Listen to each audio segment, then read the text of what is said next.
All right, Will. Vikings training camp opens next week. It is finally here. We've made it through the doldrums of summer where all NFL news essentially goes to die. And we are here. We are finally almost here for Vikings training camp. So let's jump into it as we build up into training camp next week. The Vikings returning to Egan at TCO Performance Center for fans to watch, players to gather, other teams to come and do joint practices together, as we've seen over the years, and we'll see this year. So let's jump into our 5 most interesting storylines to watch throughout camp. Why don't you get us started with number 1? Yeah, there's no other way I could go with number one. It's JJ McCarthy. How's JJ looking? That's going to be, I'm sure, the one thing I get asked the most often on a day-to-day basis. It's going to be the thing I write about the most and talk about the most. And that's because everything else on the field, and there are going to be tons of other intriguing players and storylines and things that we'll discuss here. It all sort of pales in comparison to the play of the 21-year-old franchise quarterback who remains largely an unknown after not playing a regular season snap last year.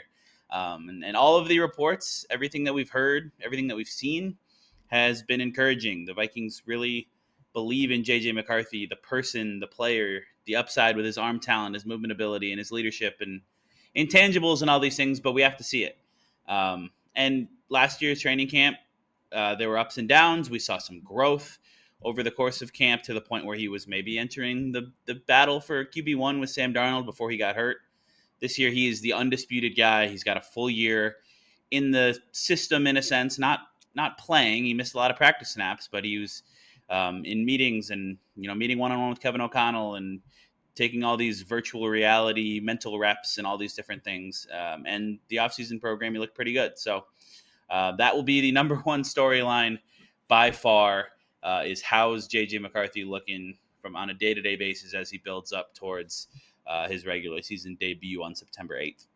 So obviously, with no competition for him this year, obviously there's no Sam Darnold. It's Sam Howell and a bunch of other backups for him behind him. I mean, that backup battle may be more interesting than a lot of other storylines. But what do we expect to see? How do you expect to judge his growth and development throughout training camp? Like you were able to see last year, compared him to what you saw to Sam Darnold. How do you expect to be able to compare that to, I guess, just himself this year? Yeah, it'll just be about kind of hitting certain benchmarks in terms of. I don't think health is even any sort of concern. He's been fully cleared. He looks good. But just doing the things that the Vikings want to see out of him, which is progressing through his reads, reading the field well, making the right decisions, throwing with accuracy, throwing over the middle of the field, throwing on the run, throwing at all 3 levels, short passes with accuracy, intermediate passes, deep balls. The big thing that's been talked about a lot is McCarthy has this really strong arm, and even despite some pre-draft scouting reports that said he didn't, he has a very strong arm. He threw it really hard at the NFL Combine. He can throw it with a lot of zip when he's throwing his fastball.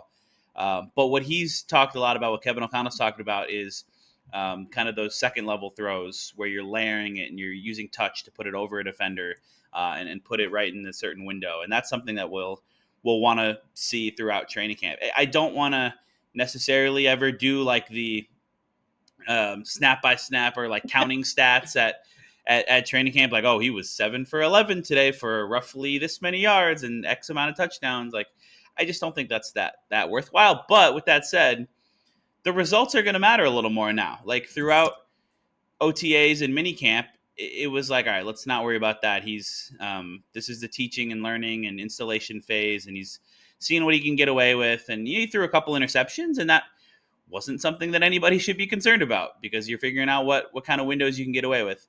Now, with the caveat that it's still training camp and we still shouldn't overreact, it is going to be a little bit more about, all right, how are the results looking? Because we're gonna transition into the competition phase of the offseason where he's going to be going out there and he's going to have a tough task going against this Brian Flores defense and all the confusing things it can do.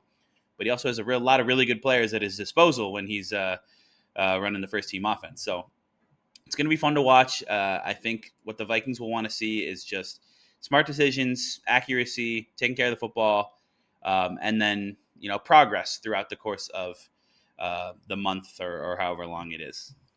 How much do we expect to see McCarthy in preseason games? I know Kevin O'Connell has generally tended to rarely, if ever, play his starters during preseason, but this is a quarterback who's never taken a professional snap because of the injury last year. So clearly, there's still some growth you want to see from him during an actual live game. And I know preseason games you can only get that so much, but still, those reps would obviously be beneficial. How much do you expect to see him during the 3 preseason games for Minnesota? Yeah, I would guess that we'll see him. I mean, you're right that Kevin O'Connell doesn't play his starters historically in preseason action. But this is a different situation than when it was Kirk Cousins as QB1 or even Sam Darnold as QB1. Like, yeah, he in his NFL career, he has played in one preseason game. And he'll get some valuable reps when the New England Patriots, Mike Vrabel's team, comes to town. I believe August 13th and 14th for joint practices. And that's in the past been when Kevin O'Connell has gotten a lot of work for his starters instead of the preseason.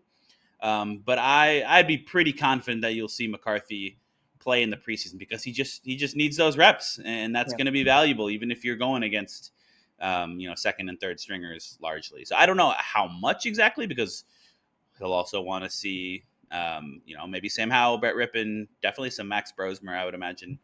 But yeah, well, I think we'll see some McCarthy in those preseason games.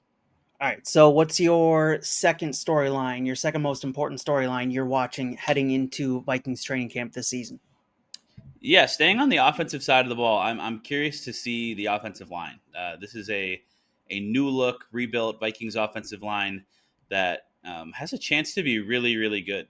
Trevor Sikkema at PFF recently said that he thinks it could be the best offensive line in the NFL, and I think it's hard to disagree with that in terms of just the ceiling of it. I don't think they should be ranked that high right now when there's teams like the Eagles out there, but um, on paper, 1 through 5, left to right, like this has a chance to be a very, very good group. Now, Christian Darrisaw, the left tackle, is obviously coming off an injury. He's probably not going to be doing a whole lot throughout training camp.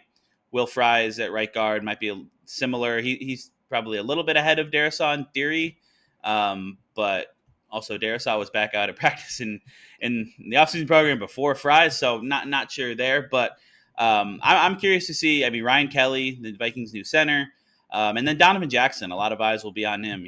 I think he maybe has gone overlooked a little bit, or doesn't quite have the same hype of a lot of first round picks, just because JJ McCarthy is sort of like the Vikings first round pick that everybody's talking about this year because he didn't play last year, and even Dallas Turner in year 2 to an extent, which I think we'll talk about in a little bit. But Donovan Jackson was their first round pick, and he has a chance to be really, really good at that left guard spot as what I'm assuming will be a day one starter. So a lot of eyes will be on him. And then, I mean, Justin School is the Vikings' new swing tackle that they acquired, who might be their week 1 starter at left tackle. I'm curious to watch him. There's some depth battles as well along that offensive line. Logan Brown is an undrafted free agent out of Kansas that I think is really, really intriguing. But yeah, a lot of eyes will be on Donovan Jackson and the rest of the offensive line and the timelines for Darrisaw and Fries as well. How nice is it to be entering training camp for the first time in 3-4 years, where you're not wondering, are they going to pick someone up? Is there going to be a late training camp free Yeah, agent acquisition what's on this Dalton offensive Reisner line? doing? Yeah, Like a couple of years of that. you don't No, have to worry no, about that this year. no disrespect to Dalton Reisner, who's a good player, but no, they don't. You don't really have to worry about that. The only questions are the health of those two guys. But by all accounts, they're progressing well, and if not week 1, should be ready to go early in the season. With So yeah, yeah, they're in a good spot. This Vikings offensive line is on paper the best spot it's been in since I've covered the team, certainly since I can remember. I mean, yeah. you could go back to probably 2009 on paper. This group has a chance to be really, really good, which is obviously pretty important when you have a young quarterback back there, which is why the Vikings went out and did what they did this offseason. With what we've seen from Kevin O'Connell at training camps, where there's not a whole lot of real going at it like there was in the Mike Zimmer era. There's not a whole lot of really overly physical play. How much can you really judge what you're seeing from the offensive line, or is it really you're just looking at the snap counts and how many reps these guys are getting out there and who's lining up with who. Is that what you're looking for, or are you actually looking for development? Well, there's some of both. I mean, I'm assuming that Jackson will be with the ones right away, but maybe he won't. Maybe it'll be Blake Brandel, although it'll probably be Blake Brandel in Fry's spot on the right side. That's what it was in the offseason, in the spring practices. So, I mean, there's some of that in terms of the backup competitions, but I do think despite O'Connell maybe shying away a little bit from physicality in training camp, you can still evaluate offensive linemen. Like during the 11 on 11 periods when the pads come on, they're not going 100%. There isn't tackling happening, but there's some physicality happening up front. Like you can see if let's say if Will Fries lines up across from Javon Hargrave, like you can see more or less who wins that rep. Um, and then you also get the benefit of having during the individual portions of practice or the position by positions, you get those one-on-one offensive line, defensive line battles, and those can be really entertaining to watch, especially when you've got like Brian O'Neill going up against. In the past, it was Daniil Hunter, and now Jonathan Grenard, and you've got some of these new interior guys going against these new interior defensive guys. So some of that maybe is even more interesting than the team action, where it's kind of hard. Like I wanted to maybe talk about the run game as an interesting storyline, because that is a fascinating storyline to me with the addition of Jordan Mason and the Vikings' constant search for efficiency in that area. But I just don't know how much we'll be able to really evaluate um, during training camp, because they always, every run in training camp like ends up as a touchdown because there's no tackling, and the running back just keeps going even if they got contacted once or multiple times. So it's a little bit hard to tell. You can tell sometimes when there's a really nicely blocked run, and clearly would have been a big run. But I think the focus generally ends up being more on the passing side of things, because that's just a little easier to evaluate. Right. So next storyline, your third storyline, you're interested in keeping track of throughout training camp as it comes up as we begin training camp late next week. Yeah, we'll go over to the defensive side of the ball and sort of stick in the same realm. I mean, the defensive line has a lot of newcomers. You got Javon Hargrave and Jonathan Allen in the middle. I mean, those would be the two main ones, and to see kind of what their health is looking like, how they're feeling physically. The thing I've kind of been thinking about that situation is like, if you could get one of those two guys having like a throwback year and playing like their prime self, which they were both borderline top 5 players at their position in terms of being pass rushing menaces from the interior. If you can get either one of those guys to turn back the clock and have a big year, that would be massive for this Vikings defense. If you could somehow get both of them doing it at the same time, this is going to be an impossible front to block with how good Jonathan Grenard and Andrew Van Ginkel are. And then, I mean, you got some depth there as well. Jalen Redmond, Tyrion Ingram Dawkins was Vikings 5th-round pick. He'll be somebody I'm curious to keep an eye on in terms of how he's being used, where he's lining up, things like that, because he's a little bit of a hybrid. And then, I mean, Dallas Turner, who I mentioned him briefly earlier, year 2. Unlike McCarthy, he played last year, but he didn't play a ton. He played 300-ish defensive snaps. Showed some flashes, had a nice stretch later in the year where he had a couple sacks. He had an interception in Seattle. But it was, I mean, objectively a disappointing year from a 17th overall pick who you traded up so much to get. And part of that is just because of who was playing in front of him. Part of that is probably Turner himself. But the hype train has been building over the course of this offseason, OTAs, minicamp, things like that. Just people talking about what they're expecting from Turner in year 2. Him having a really good perspective when we've talked to him about, you know, what happened in his rookie year and what he's been focused on this offseason. And I mean, again, if he can sort of take that year 2 leap and start to live up to some of the pre-draft hype, like this defense could just be really, really scary up front. So he'll be somebody that we're watching really closely, both in team periods and in those one-on-ones. And then they sometimes even use him in the 7-on-7s, like as playing in coverage, because they're trying to have him do more and more of that. So definitely will be somebody to watch. When going back to the interior of the defensive line conversation we started with there. When looking at Hargrave and Allen, where do you land on? I guess is this more of a risk, or do you think they're gonna get the reward for having these two guys?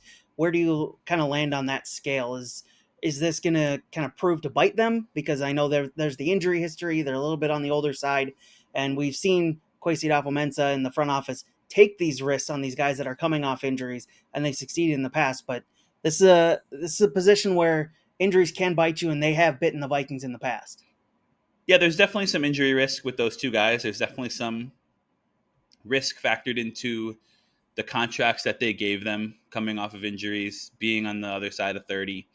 But also, there's a lot of upside to it. And so that's why I liked both of those moves. It's been such a position of need for the Vikings, specifically a defensive tackle who can rush the passer and create pressure from the inside because of how effective that can be, especially when paired with good edge rush. I mean, the Vikings have had great edge rushers like for a very long time. I mean, Yes. they had Daniil Hunter for a while. Last year they were really good.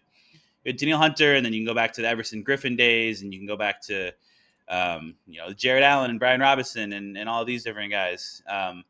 They've been lacking that interior rusher since Kevin Williams, basically. I mean, they had a little Yeah. bit of Sheldon Richardson in there, Tom Johnson, guys like that.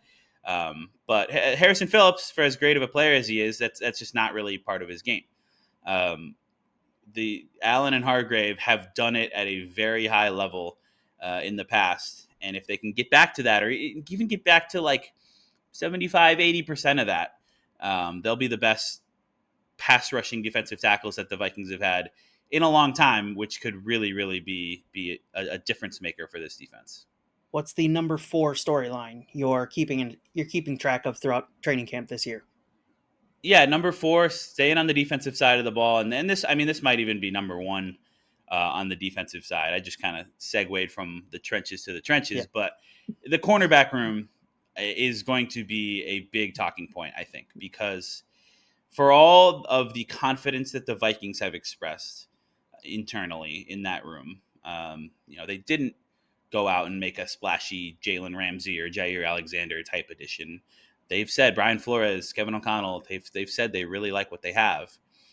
From an outside perspective, or even from a perspective of us who cover it, like that looks like the biggest question mark on the roster outside of, is the quarterback any good, which obviously is the biggest one.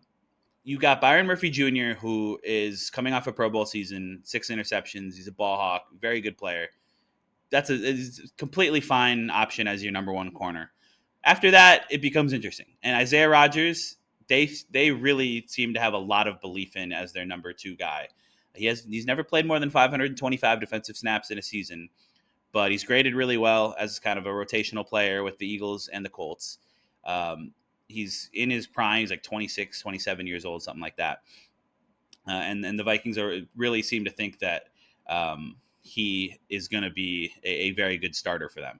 And they could be right, but there's a little bit of we kind of need to see it happen compared to even last year when like Stephon Gilmore was a little older or Shaq Griffin was around. Like those guys, you'd seen it a little bit more. There's just more snaps and more tape out there. And then after that is where it gets really interesting because Mekhi Blackman will be playing his second NFL season in year 3, coming off of an ACL injury last year. Jeff Okudah is a former top 5 overall pick who was kind of a bust with the Lions, was definitely a bust with the Lions, and is now on his 4th team in 4 seasons. And they seem to think that there might still be something there. And Okudah is still in his mid-20s and plays with a lot of physicality. But the results on the field haven't been very good. So those are your top 4 guys. And then after that, there's a variety of other, young undrafted types or guys who have had a little experience before or whatnot. But those are your 4, and we got to see if that's going to be good enough or if that's going to be a major kind of weak point that could potentially keep this entire defense from being an elite unit. We joked about the offensive line being the position where they went out and brought in a free agent over the last couple of years. We've seen that in the cornerback side, and I guess that question's here this season is whether they'll do that this year as well. Do you see that as a likely option for them that they will do in adding a free agent cornerback piece after getting a couple days and seeing what they have at the cornerback room in training camp? Or do you see it more likely that they are going to trust this group that they did or that they have going into training camp and see what they've got throughout the season? I still think it's very possible, if not likely, that they add somebody else at that position.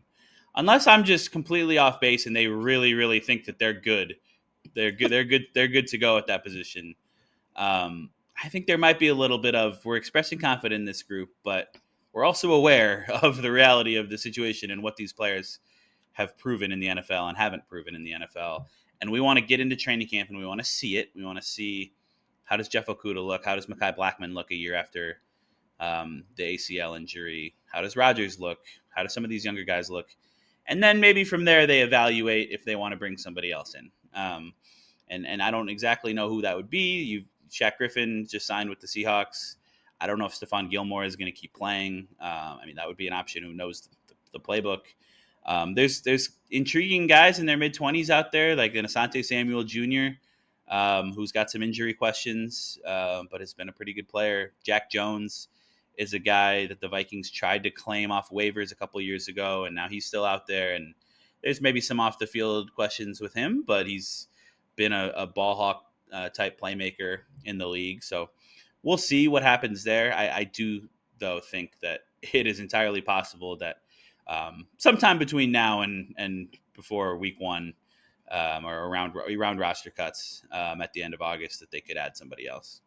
All right, your fifth storyline you're watching heading into training camp next week.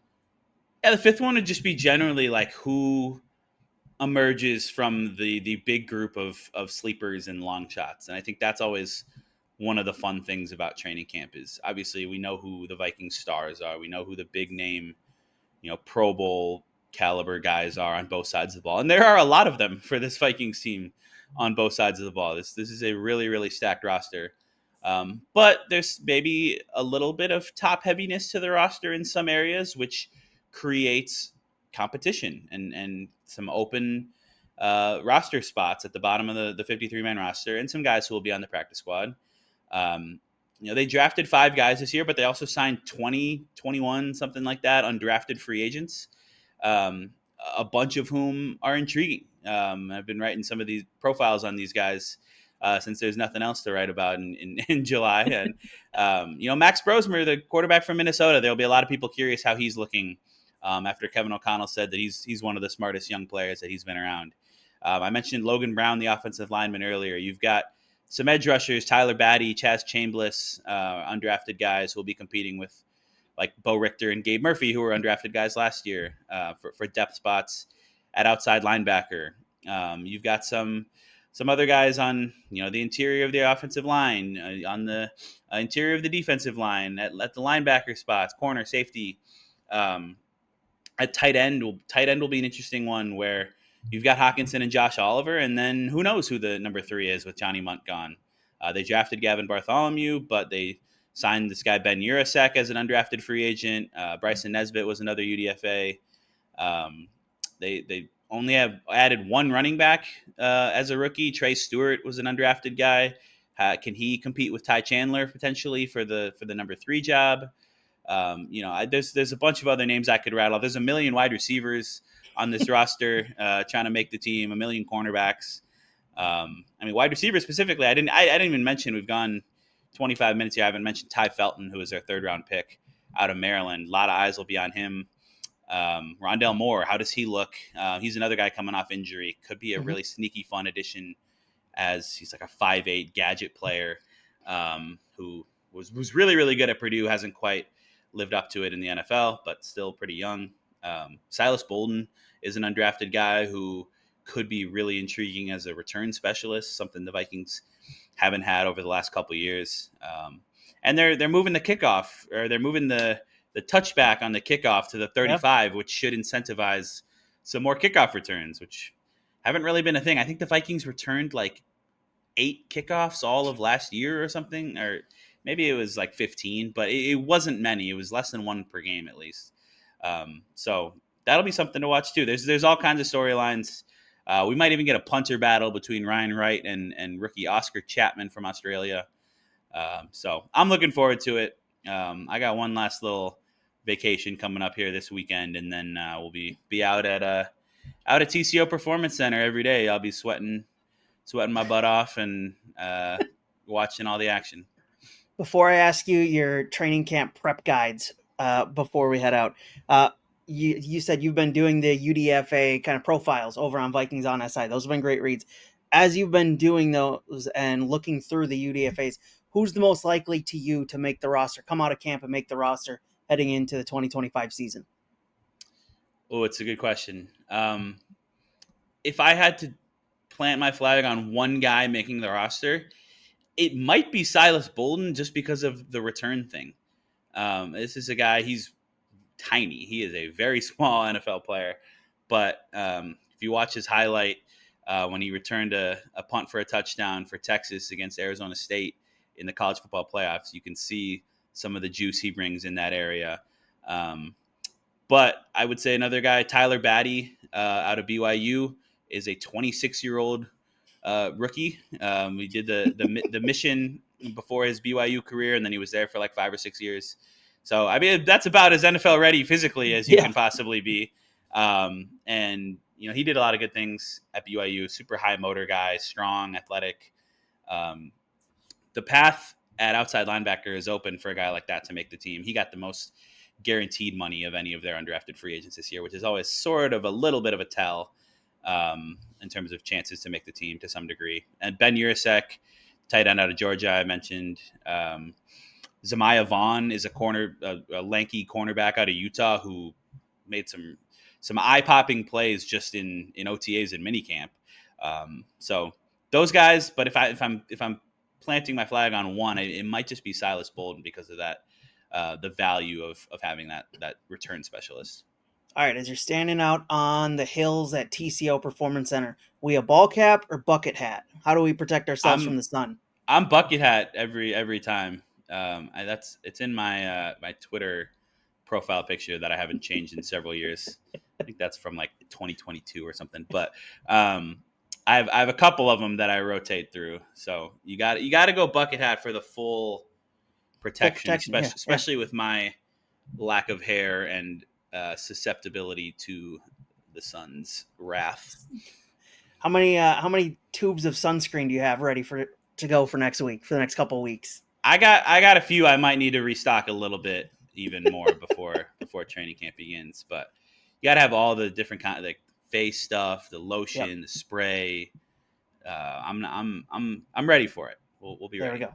Looking forward to it. Looking forward to your coverage. Reading that over on Vikings on SI. Go read the rest of his work over at Timberwolves, Twins, and Gophers on SI as well. We'll be back on the channel here tomorrow with another topic across Minnesota sports. Probably sticking with the Vikings once again as we continue to prep for Vikings training camp starting next week.